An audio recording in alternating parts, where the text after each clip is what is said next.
Okay, let's get started. We missed a lecture last week because we had this national holiday, but today we're back in business, and as the saying goes, show must go on. Well, I can tell you something curious. At our first lecture, when I cited some examples of events that involve uncertainty, among other things, I mentioned the possibility that the train gets stuck in the underground, that I miss my lecture. And I said that I really hoped it wouldn't happen to me while I'm doing this course. Well, this almost happened today. The train that I took was stopped at one of the train stations, and all the passengers were evacuated, and there was this terrorist threat, I think. They were looking for a bomb or something, which was why I had to take a roundabout route to get here. And I'm a bit late, and I'm all excited and all hot. So, well, the reason I'm telling you this is things happen, and we can't foresee everything that happens to us. All right, back to our studies. Now, I think the last thing that I did at our latest lecture was this theorem. I'm going to reproduce it here again because it's so very important.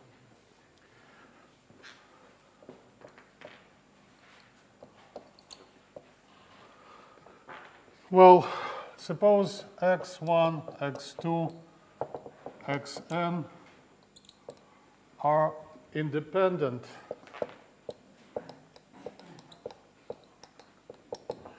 identically distributed random variables. Now, there is a notation for it. Independent identically distributed, there is this shorthand, i.i.d, independent identically distributed, because in probability theorem and statistics we often introduce this condition. So suppose x1, x2, xn are first independent and second identically distributed. Then, if we consider this random variable that is a function of x1 to xn, and it's called x bar. Okay? So this is a standard notation. It's read x bar. And by definition, x bar is the average, arithmetic average of these n independent variables. Then we can say something very important about x bar. First, okay, yeah, I continue here. The expectation of x bar. Oh, okay, just a second. Let me get back to this point, and let's assume that. Well, because they are identically distributed, they have a common mu and a common sigma. So let's denote this common expectation by mu and the common standard deviation by sigma. Now, expectation of x bar that is formed in this way is just equal to mu. Okay, it's equal to the individual mean, the mean of an individual random variable. Well, this is more or less to be expected. The second part of this theorem is not so obvious, and it's absolutely important. It's actually the foundation of all the methods in statistics, or most of the methods in statistics. Well, did we discuss a proof of this? is there a single person here who remembers whether we discussed a proof of this? Because I don't remember, I must admit. Well, okay. There is no harm in repeating this, okay? Let's discuss a proof of this second part here. Proof. All right, let's write this. Variance. What is variance of X bar? Look at this. We can look at this average look at this as a result of two operations. First, we add up n identically distributed random variables, and then we multiply by the factor of 1 over n. Okay? And one of the statements that I made last time was that a constant factor can be taken out from the variance. But if we do this, we square it. Okay, that was one of the things that we discussed. So we can take out 1 over n, but it takes a square. Okay.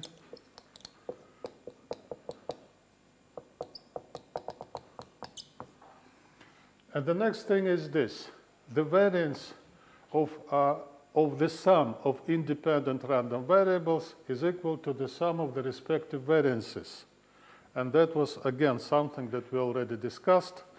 And this is one of the assumptions that we make here, that x1, x2, up to xn are independent. Okay? So, and not only they are independent, they are identically distributed. So they have a common variance. And here we have the sum of n copies of this variance. Okay?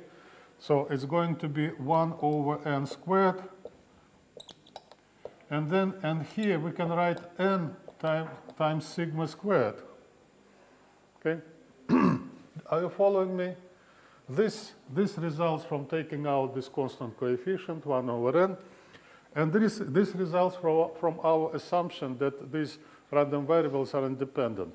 Okay? And we can factor n once. Okay? Here it's 1 over n squared. And the result will be sigma squared over n. And this is variance. Okay? Taking the square root of this, we get what we expect to get. Sigma x bar is equal to sigma divided by the square root of n. Okay. Now,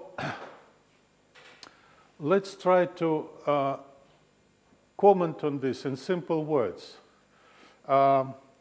Again, this is an all-important fact in probability and statistics. And the fact is this: if we have independent, identically distributed random variables, then the operation of taking the arithmetic average, this, creates a random variable that has the same mean, this, and a sigma, a standard deviation, that is this many times smaller.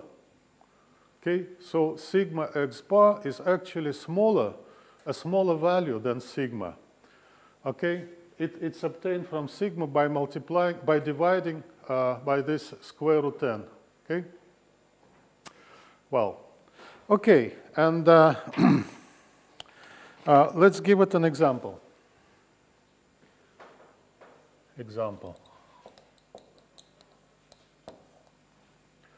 Well, suppose we perform measurements. We have a certain instrument for measuring a certain meaningful quantity, and we perform measurements. Okay? Well, such as length or weight or something, some physical quantity. All right, but there is no such thing as perfect measuring instrument. Any instrument produces some errors of measurement. Okay? Errors. Okay? Well, suppose we perform n measurements, and the errors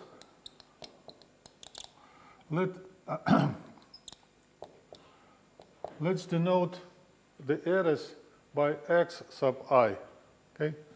x1, x2, and so on. Okay. Well, let's assume that the measurements are independent. We assume independence. This is an important point. Question.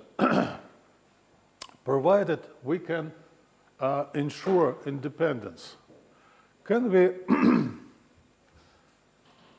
we somehow improve the result of our measuring procedure in terms of error? Can we make the error smaller than the error typically created by this measuring instrument? Well, I'm just giving you an answer to this. The thing to do is to perform a series of measurements and then take the arithmetic average. Okay? Now, if these measurements are independent, then the errors are also independent. And if we take the arithmetic average of the measurements, the errors are also subject to the same procedure. Okay? The resulting error is the arithmetic average of the individual errors. Let's denote it by x bar, and this is, okay? Well, and look at this. If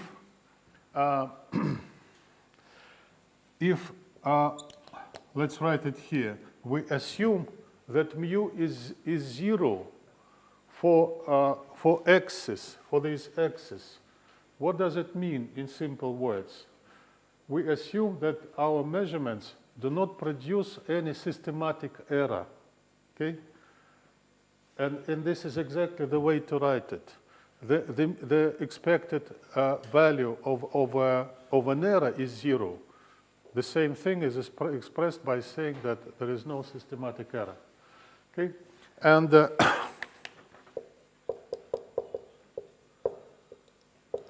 And look at this. For x bar, the distribution is again around 0, and sigma of this distribution is square root n times smaller than sigma on one individual measurement. This is an effective procedure. It's actually quite realistic. But there is a reservation to make here. Look at this. We assume that we are capable of performing independent measurements. It's a tricky point, okay? It's actually it's a big question whether we can ensure independence. But mathematically speaking, if this is in place, then the rest works beautifully, okay? All right, next. Law of large numbers.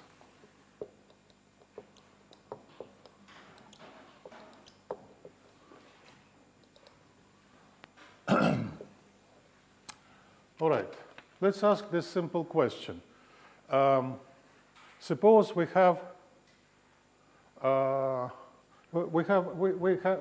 perform a random experiment that produces a certain random variable. Suppose we reproduce the same experiment n times and compute this average of the values, x1 plus x2 plus xn divided by n. Well, if n is increased, if n goes to infinity, what do we expect of this arithmetic average?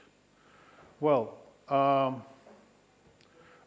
this simple intuitive level, we can say that we can expect it to converge to mu. Well, it would be very strange if it weren't this way. Then our whole intuitive understanding of probability theory would be undermined, okay? So we expect that the arithmetic average of many copies of the same random variable will approach its expected value. This is our intuition.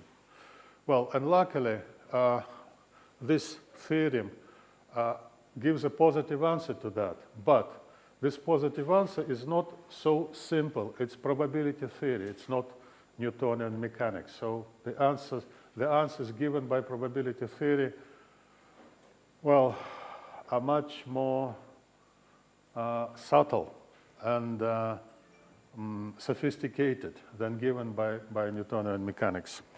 All right, theorem.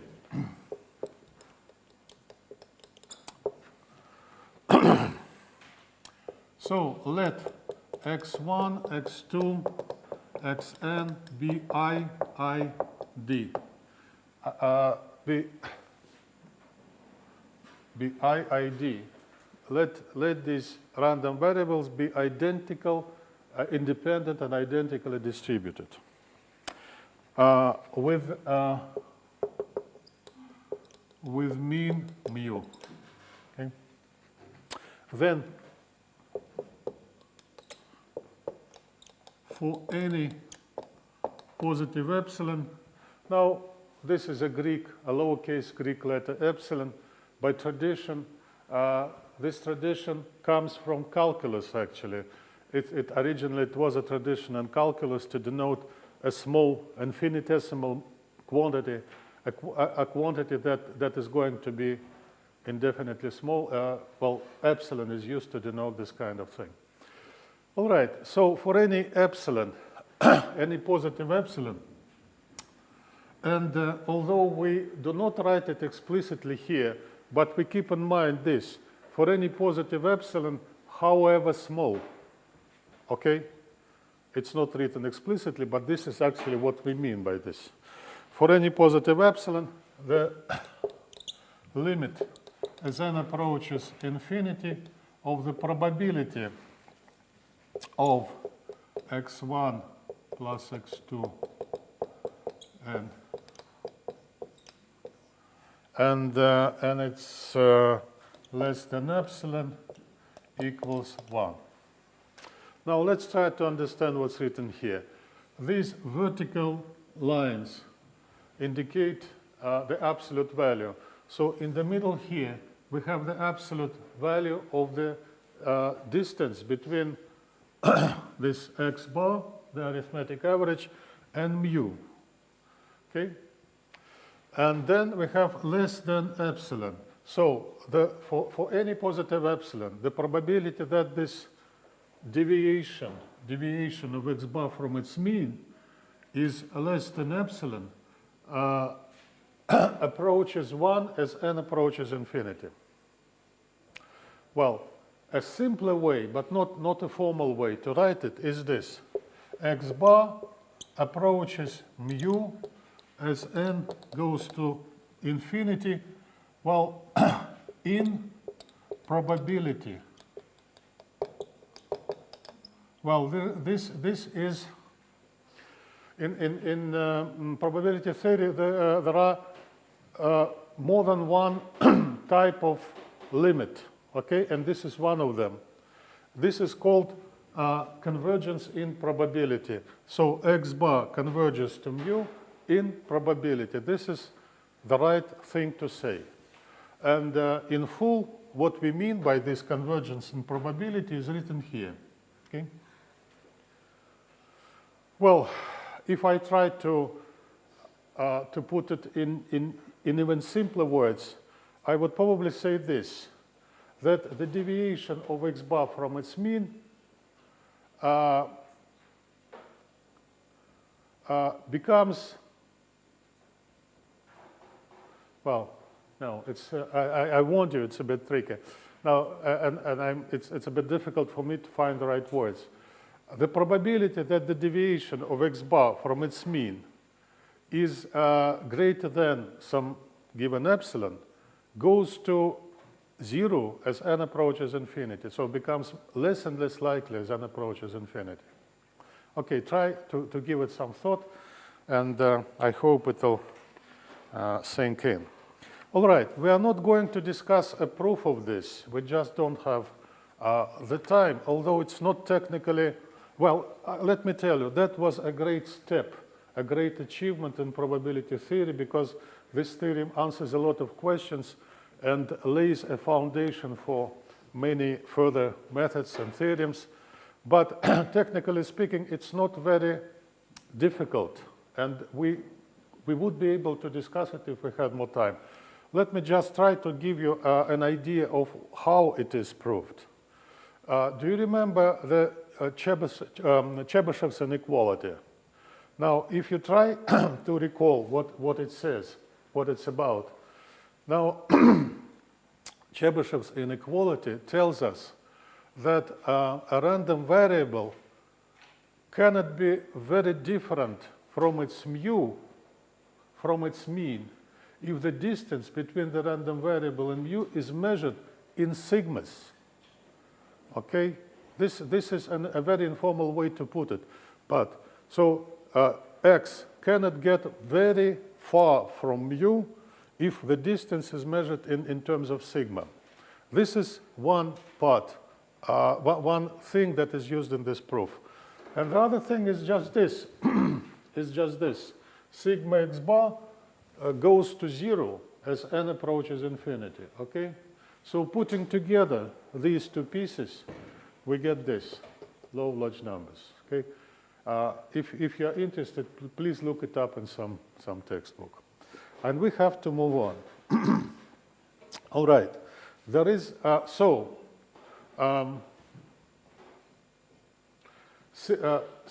x bar, again, has this fundamental properties. Its expected value is the same as the value of an individual variable, and its sigma goes to 0 as n approaches infinity, following this law, okay, 1 divided by square root n. But it's not the whole story. X bar has another wonderful property, and this other wonderful property is the second half of the foundation of statistics. It's called the central limit theorem. I think at our latest lecture, I kind of gave you an advance statement of this, okay, an informal statement, just to direct your ideas in this direction. And now we are going to discuss a formal statement. So it's central limit theorem. So it has a name, central limit theorem. Well, let x1, x2, xn be i.i.d. And you remember that it stands for independent and identically distributed with mean mu and standard deviation sigma. Then,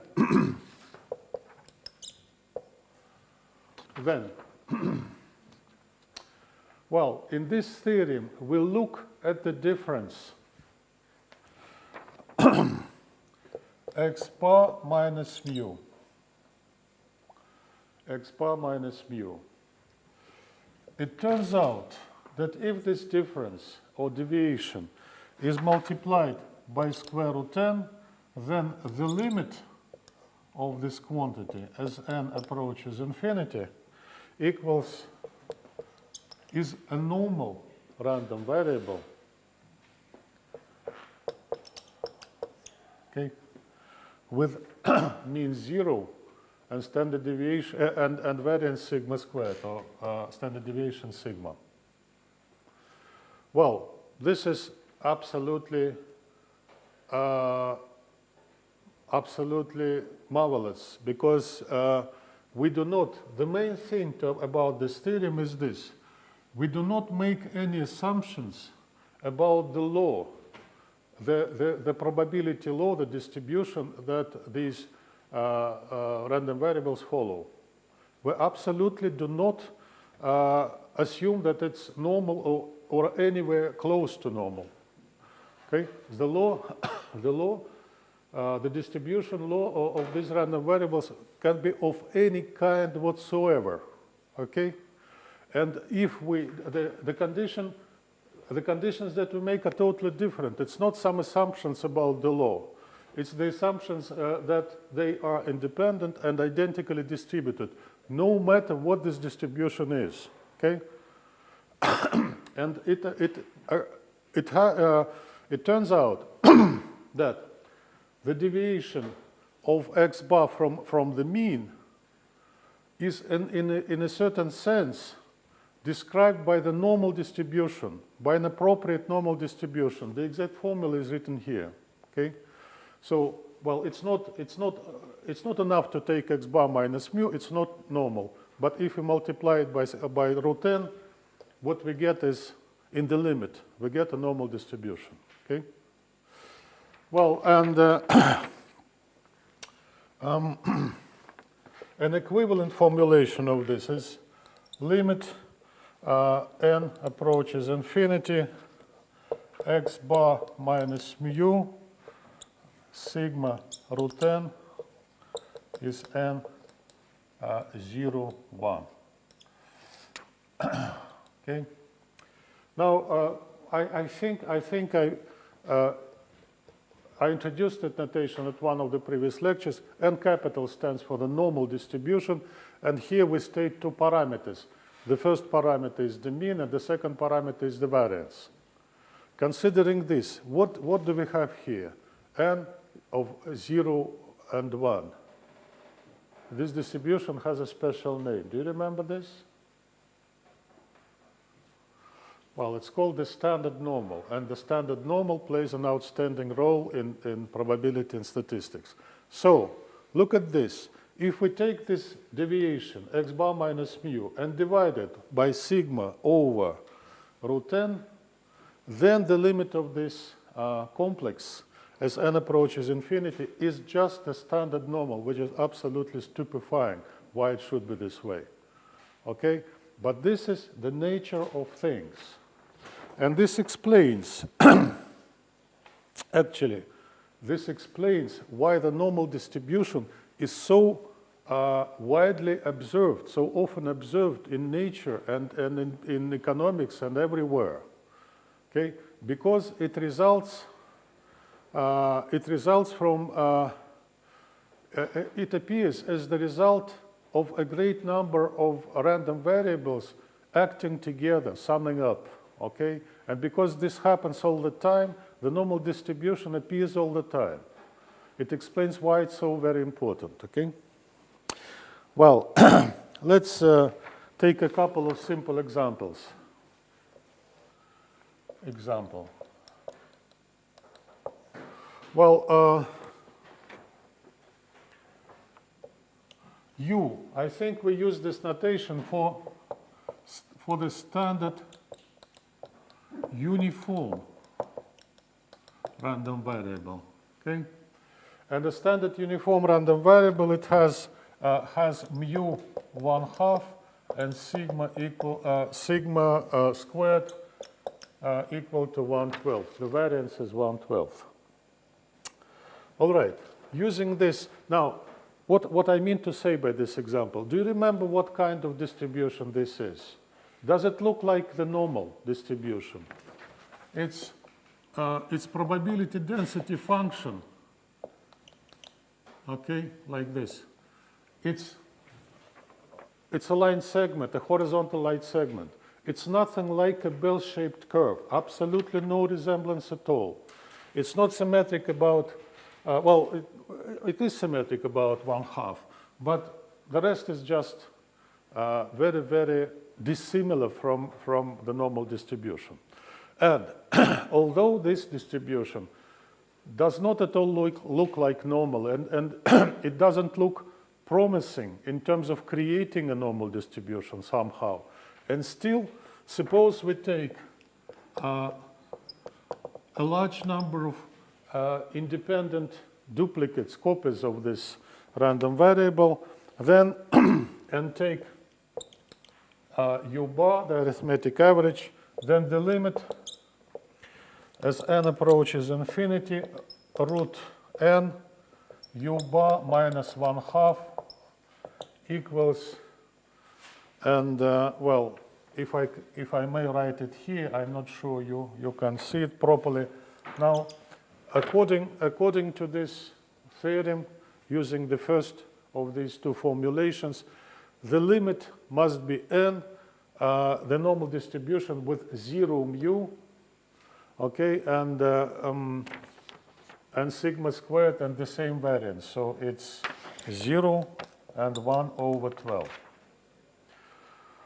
Well, by the way, you can perform an experiment and see how it works. You can use the Excel, and the Excel contains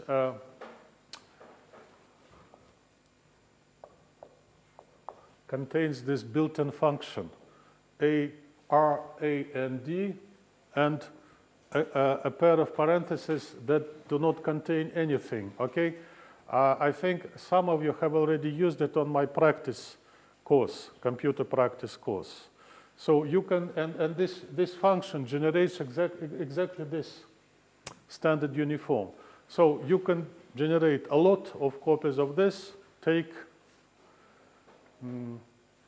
the arithmetic average and do it many times and see whether you arrive at a normal distribution. It's an interesting experiment.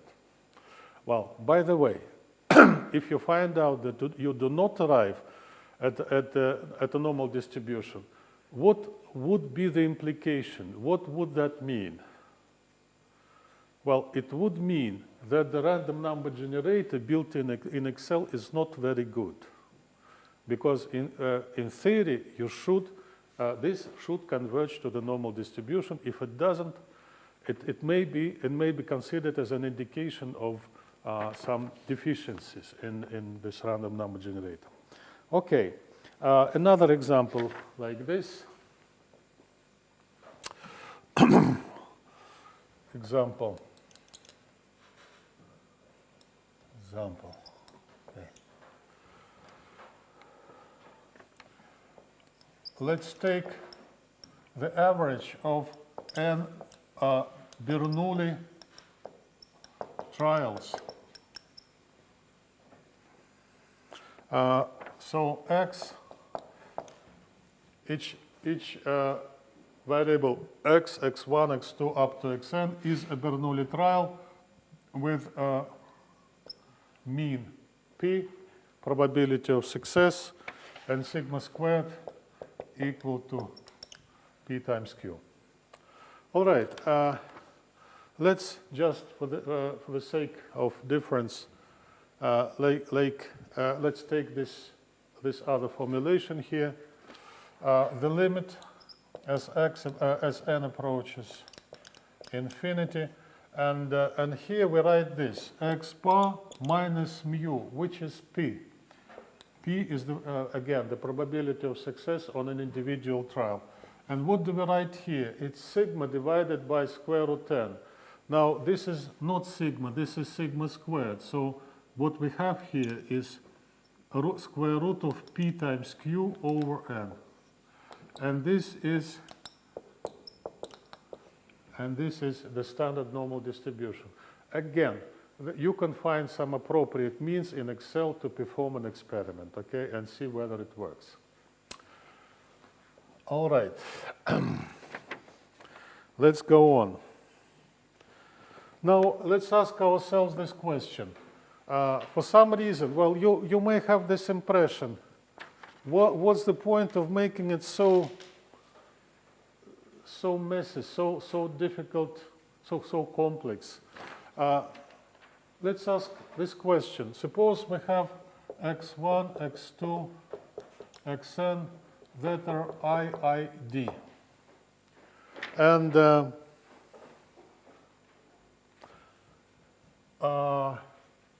well, we do not assume that they are normal or something. We just assume that they are independent and normally distributed.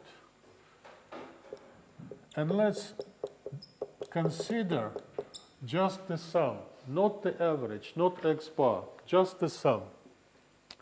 Okay? Well,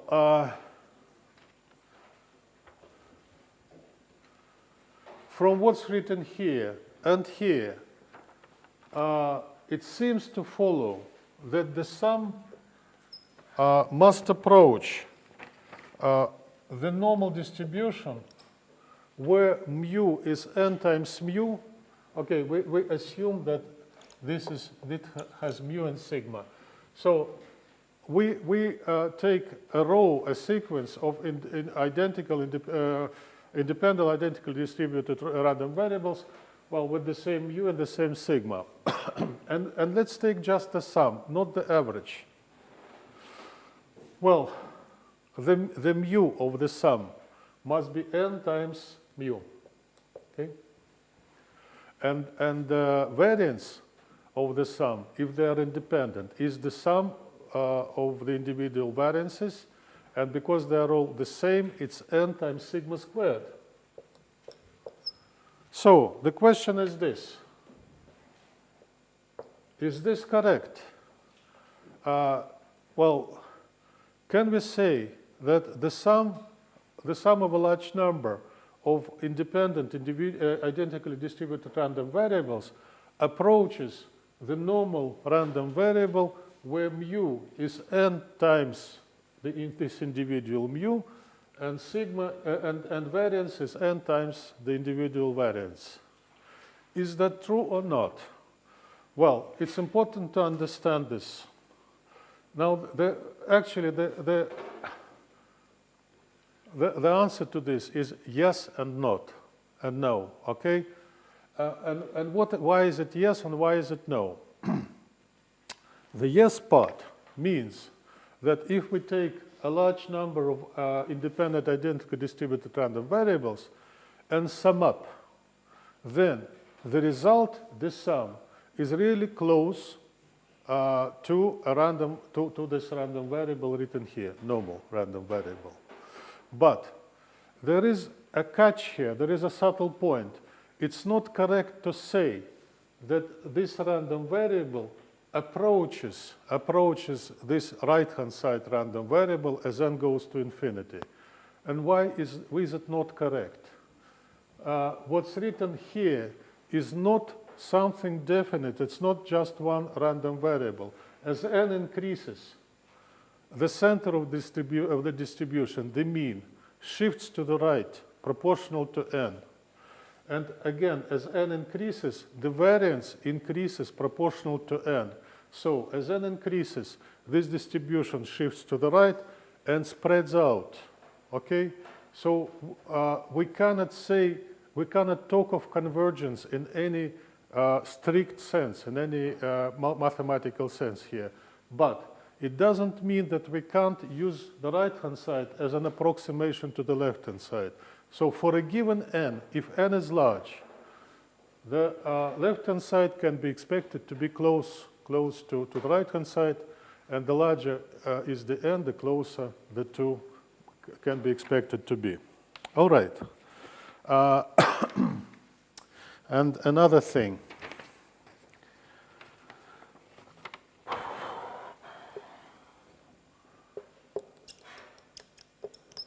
Well, before I write this, let's just, in verbal form, let's cite an example of this. Well, these elevators that we use here in this building, if I'm not mistaken, there is a warning on the wall that the number of passengers should not exceed 10. I think it's 10. On the other hand, it's written, again, it's written on the wall that the total weight should not exceed 1,000 kilos. Well, I'm not sure about these figures, okay? But something like this is actually written on the wall of the elevator. Now, we can treat this little problem mathematically now, okay? Suppose we have a distribution for the random variable that is the individual body weight, okay? Now,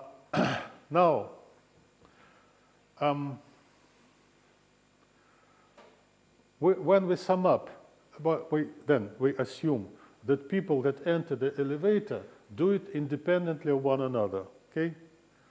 I mean, young and slim students don't arrive in groups, and old and fat instructors don't arrive in groups, okay? Because this would make all our reasonings absolutely groundless. So this is the second part is important, the part about teachers not arriving in groups. All right, if passengers arrive independently, not by category, okay, then we can apply this. We can, well, 10 is not a large number, but for practical purposes, we can already assume that the sum of 10 independent identically distributed random variables is approximately normal. And the mean is, if the mean weight is, say, 75, then we have 750 here, and I have no idea what sigma is, but if we pick it up somewhere on the internet, the sigma for the weight distribution, then we can estimate this other term and answer this interesting question. What's the probability that the total body weight of the passengers in this elevator will exceed 1,000 kilos if there are 10 of them in the cabin? Okay, do you understand the question? So what's the probability that the elevator crashes? I think it's exciting enough to think about this. All right, we'll discuss some examples of this at our practice classes. Okay, theorem.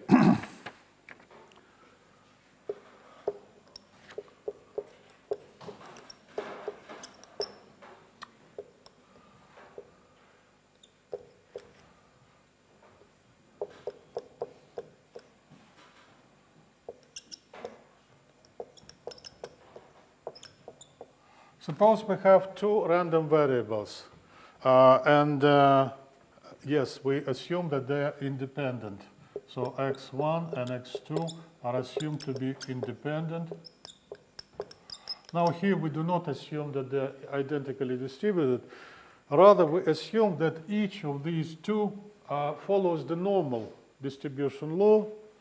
X1 is the normal random variable with a certain value mu1 for the mean, and sigma 1 for the standard deviation, and the second one is also assumed normal with mu2 and sigma 2.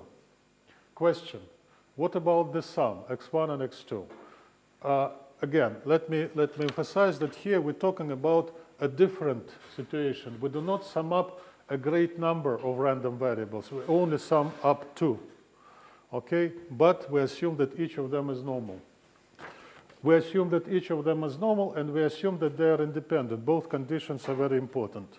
So if these two conditions are in place, then the sum is also normal. Just think of this. Summing up two normal random variables produces another normal random variable. So x1 and x2, x1 plus x2 is the normal random variable where the mean is mu1 plus mu2, this plus this, and the variance is sigma 1 squared plus sigma 2 squared. Okay? Well, actually, we know about, we already discussed this. I think it's not here anymore. But if we add up two random variables, the means sum up, and if we add up two independent random variables, the variances sum up. So this is no surprise. What is a surprise is this. The sum is normal.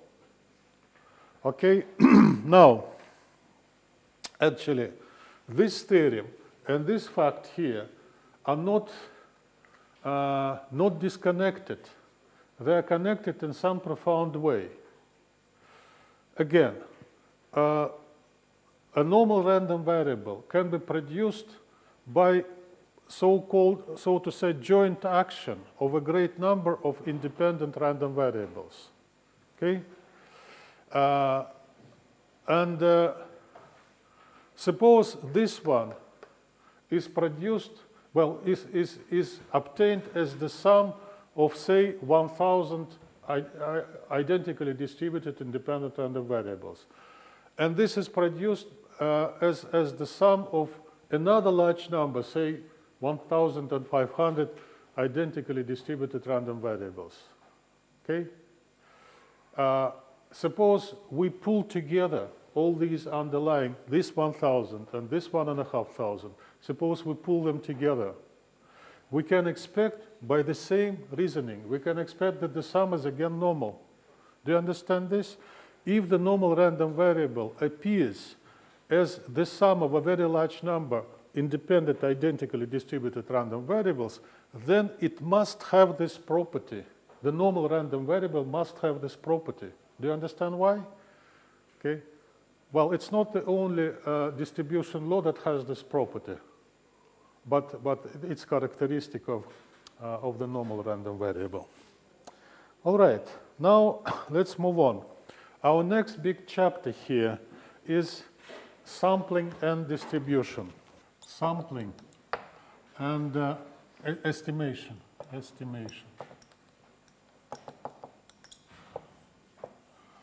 All right. What are the basic assumptions here? We assume that we deal with the population. Well, it should be emphasized that population is an accepted term in mathematical statistics. By the way, we are starting the mathematical statistics part now. And population is an accepted term in mathematical statistics. And please do not misunderstand it. It's not necessarily about a human population or an animal population, okay? It can be any collection of objects. So we talk about a population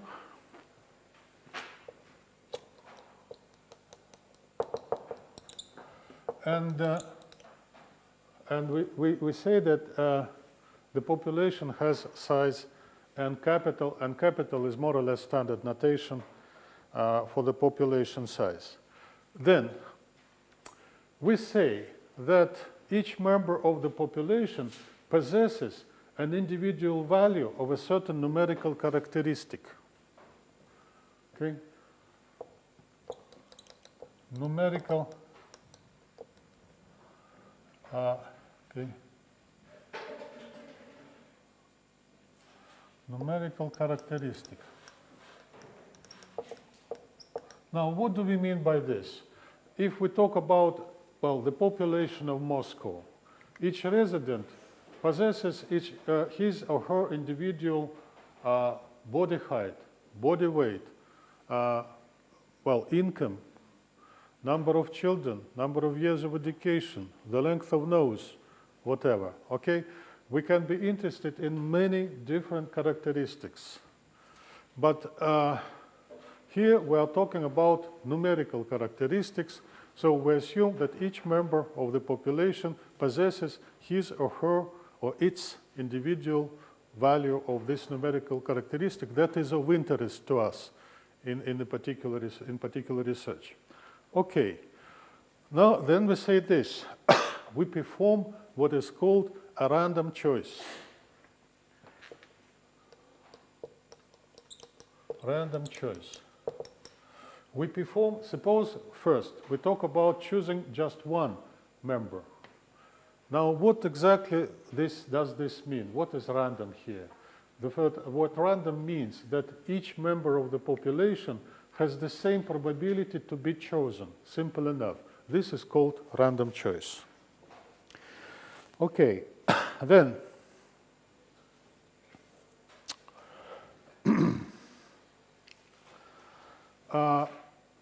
because each member possesses a certain value of the characteristic, and because we perform this random choice, we create in this way, we create a random variable. Okay? And what's the distribution of this random variable? So x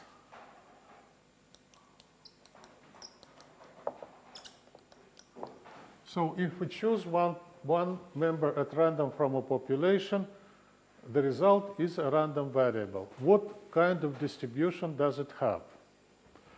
Well, this, on the one hand, this is a simple question. On the other hand,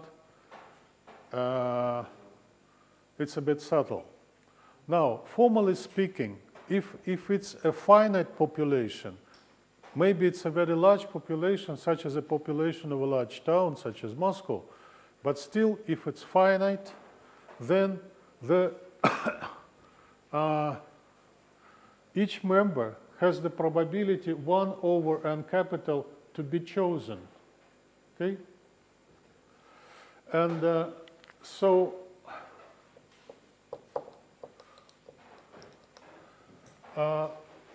first we notice that the random variable generated in this way is basically a discrete random variable, and because well, now we notice that maybe it's possible that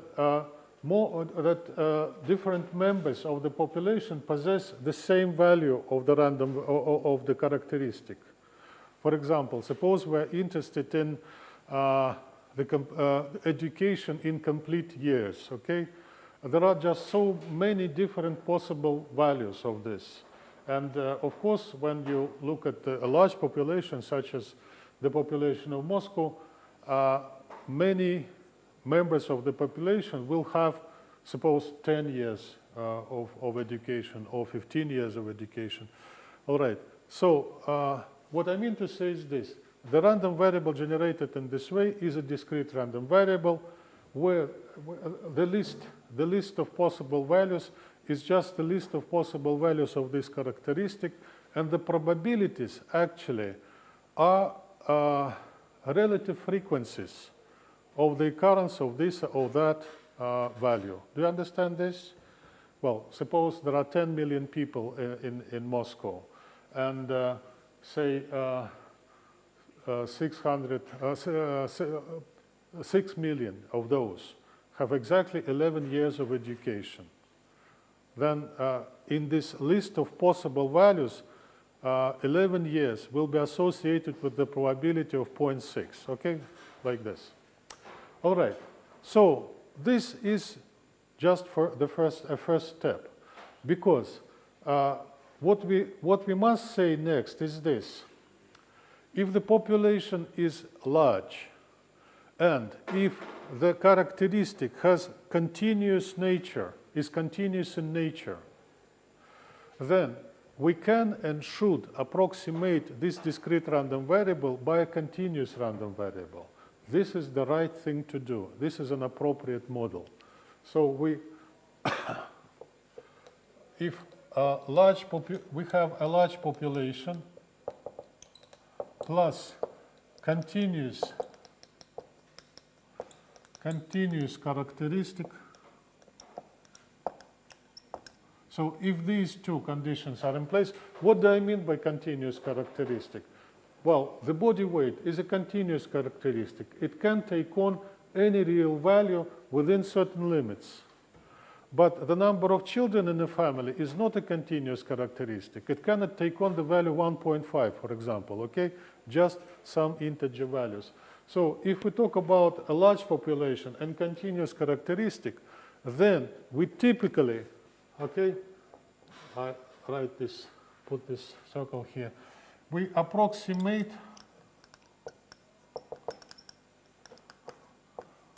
by a continuous random variable, okay? In many cases by a normal random variable. Although, technically speaking, it's discrete. Okay, do you understand this point? Well, we almost never use this discrete. We almost always approximate it by a continuous random variable. All right, next.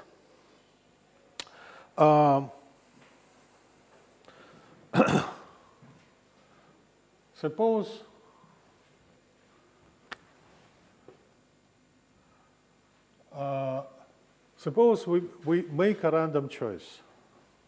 So choose one member. Well, another thing to say this is that we perform just one observation of the random variable. So, one observation. And the observed value is denoted by x lowercase. There is a certain tradition here. The population variable, the random variable, is denoted by x capital. And the particular value that we observe is denoted by x lowercase. Okay? Well, okay, suppose we choose just one member and observe just one value. Now, what can we say about x capital? So, suppose we have no idea of this distribution, and we choose just one member and observe one value. Can we say anything reasonable about this distribution? Well, probably we can make this wild guess that the mean value of this, the mu, is not very different from the value that we observe. But what is not very different? Can we quantify it? Can we make a quantitative statement about x being close or not close to mu? How close is x to mu? Well, let me tell you that we cannot say anything sensible about this, cannot give any sensible answer to this question if we don't have any information on sigma. Okay? Well, and we can't estimate sigma on just one measurement, on one observation. Later on, we'll be discussing this technique of estimating sigma on the observations made on a sample. But if the sample consists of just one observation, we can't form any estimate of sigma. There is no dispersion here, there is just one value. Okay, but suppose we have an estimate of sigma obtained in some independent way. Okay? So suppose we have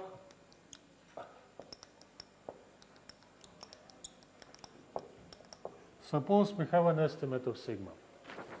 Then, if we have one particular measurement and an estimate of sigma, we are already capable of saying something about x, about the variable. And this something follows from Chebyshev's inequality. Look at this. Mu minus k sigma plus k sigma is greater than 1 minus 1 over k squared. This is Chebyshev's inequality. Well, and we can rewrite it this way. Probability x minus k sigma, x plus k sigma is greater than or 1 minus k squared. Well, technically, it's the same inequality. We just rearranged the terms here, performing some subtractions and additions to the different sides of the inequality. So technically, it's the same inequality, but it can be easily misinterpreted. Now, what this inequality says is, given a certain value of mu and given a certain value of sigma, the probability that x, the random variable, falls within this interval is at least 1 minus 1 over k squared. This all larger, okay? Now look at this inequality. If we are not careful, we can interpret it in this way. The probability that mu gets in the interval from x minus k sigma to x plus k sigma is greater than or equal to this right-hand side. And this interpretation is wrong. And why is it wrong? The thing is, mu is not a random value. Mu is fixed. We may not know it. This is a different story. We don't know its value, but we understand that it's already there. It's a fact of nature. Okay? Mu doesn't depend on our random choice. This is the thing. So to say that mu falls within this interval is not correct. Now, what is random here is not mu, but the interval itself. The interval itself. Okay, this is mu. This is x minus k sigma, and this is x plus k sigma. Now, performing a random choice, we get this interval that can be shifted with respect to mu to the right or to the left. And each time we make this random choice, we obtain this random interval. So the right way to interpret this inequality is this. If we make a random choice of x, then the probability that this interval constructed basing on what we get on this random choice, the probability that this interval captures the true value of mu is greater than or equal to 1 minus k squared. This is a subtle difference, but it's important. These two things are very often confused. Let's give it an example. Because we have this global warming, okay, there are a lot of concerns about the deteriorating conditions for some northern animals, such as polar bears. And there is this concern that maybe they this species is endangered, and as an indication of that, there are some indications that the mean weight of a polar bear reduces, becomes smaller. Now, before this global warming, according to what I read on the Wikipedia, the average body weight of a polar bear, and adult polar bear, was about 500 kilos, which is a lot. And some individuals reached the weight of 1 ton, which is absolutely huge. But that was the golden era of polar bears when we didn't have this global warming. Global warming is absolutely bad for polar bears. So we have this concern that maybe the mean weight of polar bears goes down, which may be a strong indication that global warming is actually taking place, and it's bad for the animals, for some animals. All right, suppose we stage an expedition, okay? We stage an expedition to the land of Franz Josef or Spitsbergen. I don't know exactly where these polar bears, where they live. I think it's about Spitsbergen. And we organize an expedition, and the technique for measuring weights is this. We have a special kind of rifle that actually that doesn't shoot bullets, but rather it shoots kind of syringes or darts that inject a sedative. Okay, so we spot a polar bear, shoot the rifle, and the polar bear is injected with a sedative that is supposed to put him asleep, after which we approach and actually measure the weight. But it turned out that the sedative didn't work very well. The bears didn't fall asleep. Only one bear fell asleep, and maybe he was sleepy in the first place. Maybe it wasn't the sedative. So actually, finally, we only took one measurement. What I mean to say, we only took one measurement.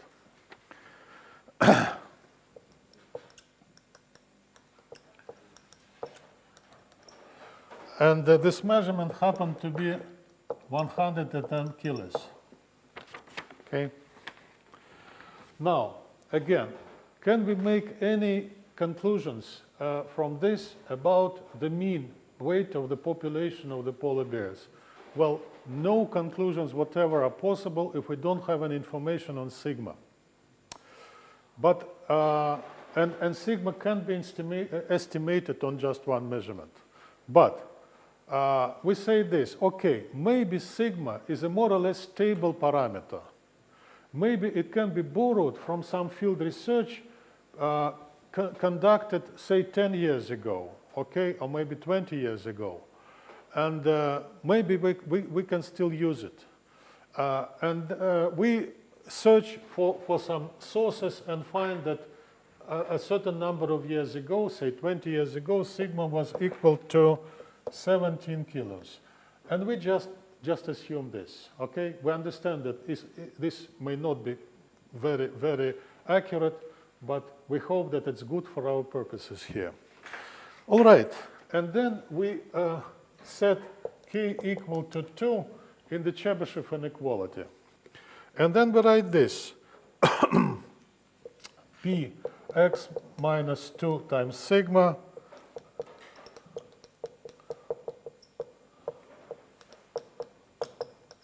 Now, if you substitute k, 2 for k here, it's 1 over 4, and 1 minus 1/4 is 0.75, and this is why I write this here. Okay, but look at this. X minus 2 sigma is 410 minus 2 times 17, which is 376. And x plus 2 sigma is 410 plus 2 times 17, which is 444. So, with a probability of 0.75, this interval from 376 to 444 captures the true value of mu. This is not a good estimate, of course, because we only had one measurement. It's very crude, not at all accurate, but it's something. Look at this.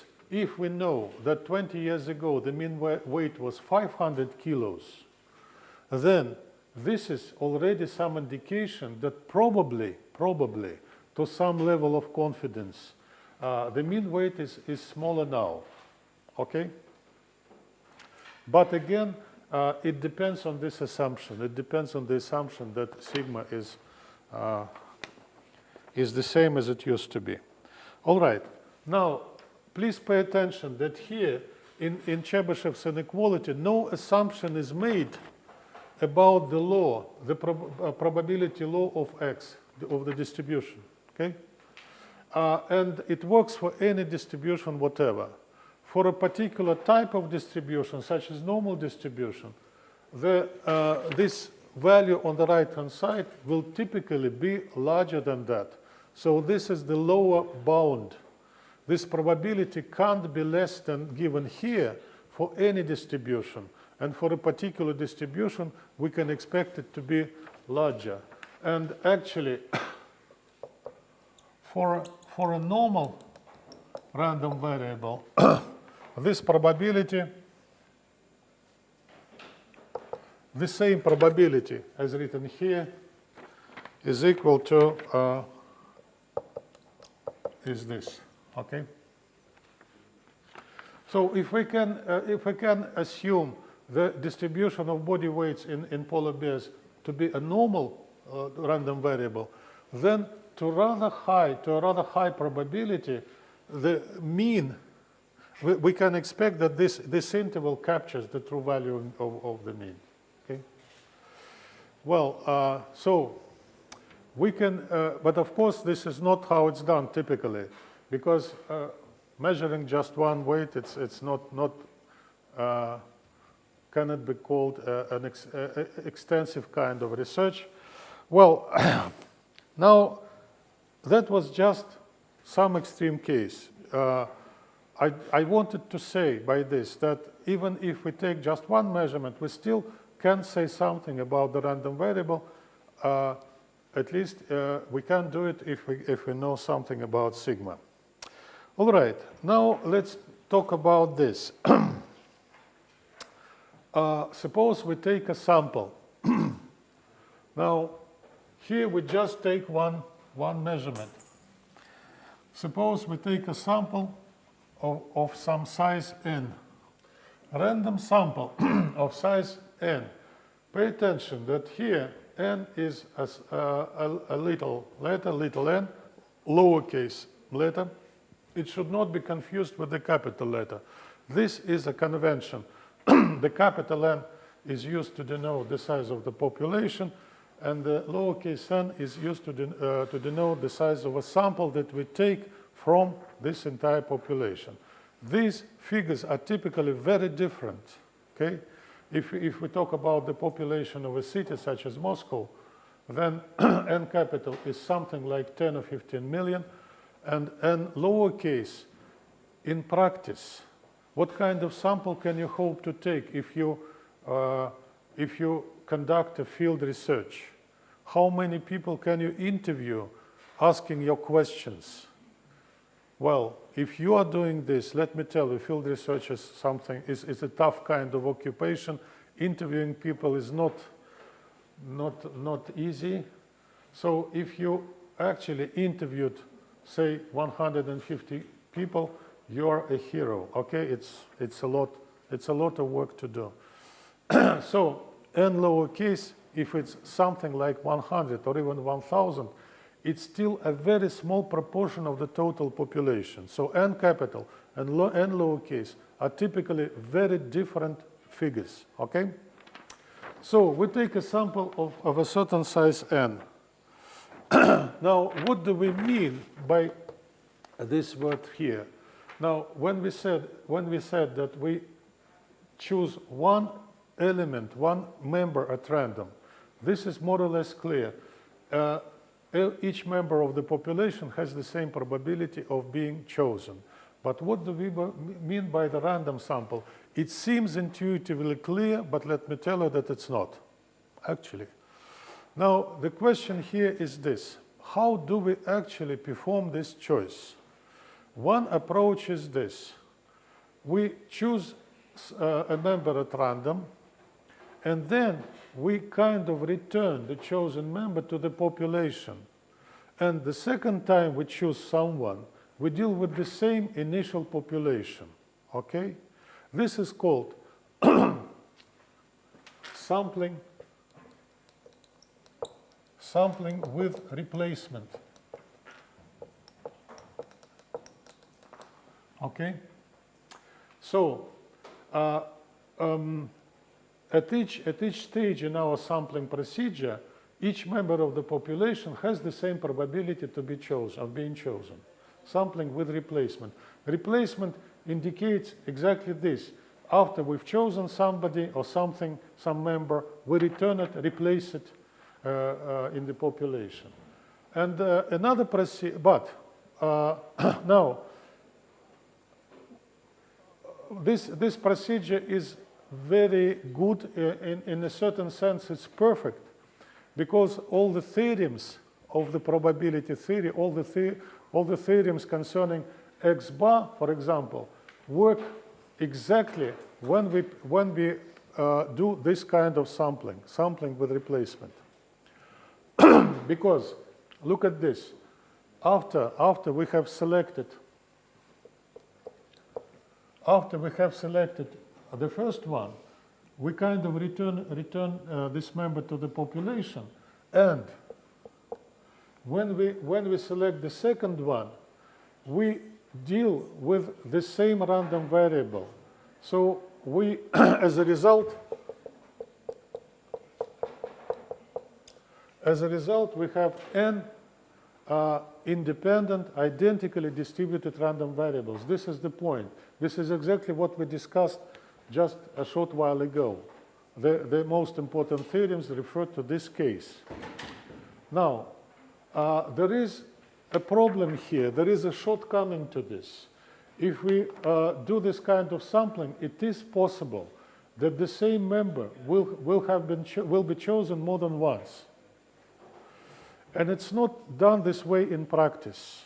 Okay? So in practice, if the same member appears this more than once, you do not interview him or her again. Okay? It's kind of stupid, a stupid thing to do. But the recommendations for practical sampling is to, if a member appears more than once, you just ignore this member, skip this, and make another choice until you have a sample of different members. Okay? And this is called sampling without replacement.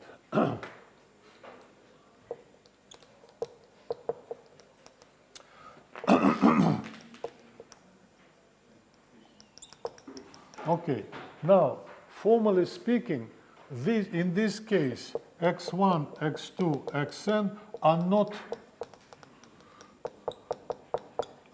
i.i.d, are not independent, are neither independent nor identically distributed. Because if you have chosen one guy and put this member away, your second choice is more narrow, a bit more narrow, okay? One member is excluded from it. So the second choice, the second random variable, will be dependent on the first one, and it will not be distributed in the same way. So, strictly speaking, the theorems about X bar do not apply to this other method of sampling.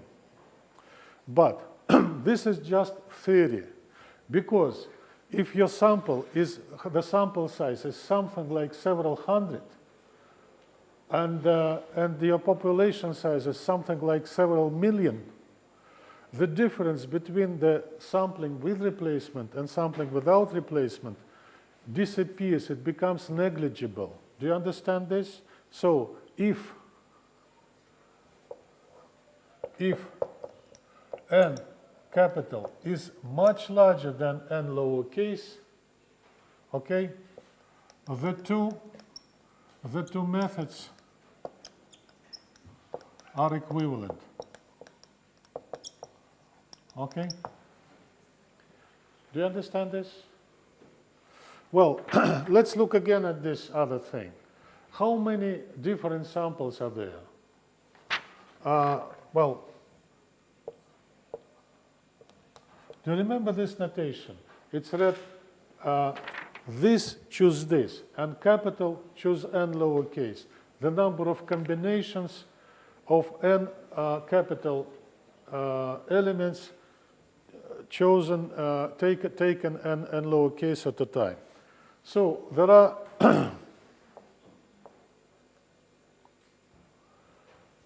are this many different samples that can be taken in this way.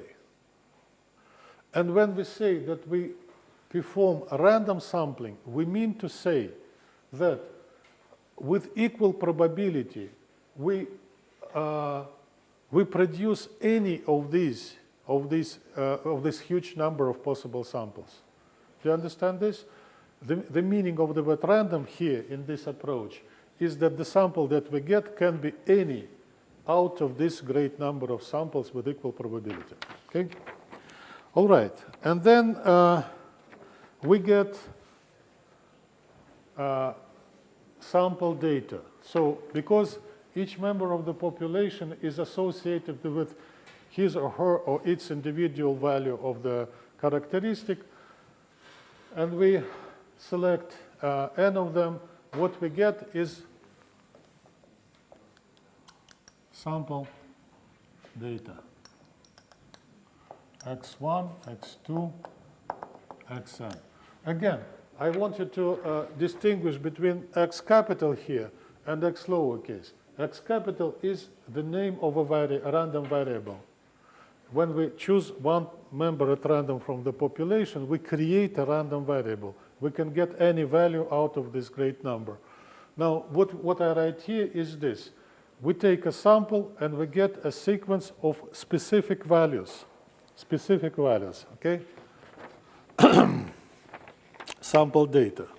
Now, we are going to use this definition. A statistic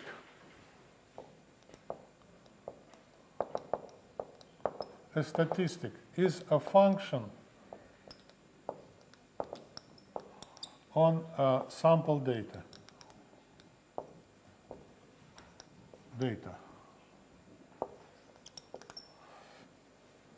Sample data. So we have this sequence of numbers, x1, x2, up to xn. Any function that we define a function on this sample data, formally speaking, is called a statistic. Please pay attention to this indefinite article here. Statistics is the name of the science. A statistic is a special term accepted in the science, and it denotes any function that we define on the sample data. Now, formally speaking, it can be any function, but of course, in reality, we understand that a statistic is used to make some inferences or conclusions concerning the population as a whole. So it's not just any function, it's a function used for inferences. Now, inference is another word for conclusion about the population. All right, and also, apart from this, we define what estimator is. Definition. An estimator is a statistic that is used to estimate a population parameter, such as mu or sigma. So the most common and the most often used population parameters are mu and sigma. And the whole science of mathematical statistics is basically about making inferences, and a large part of it is about making inference about mu and sigma. All right, and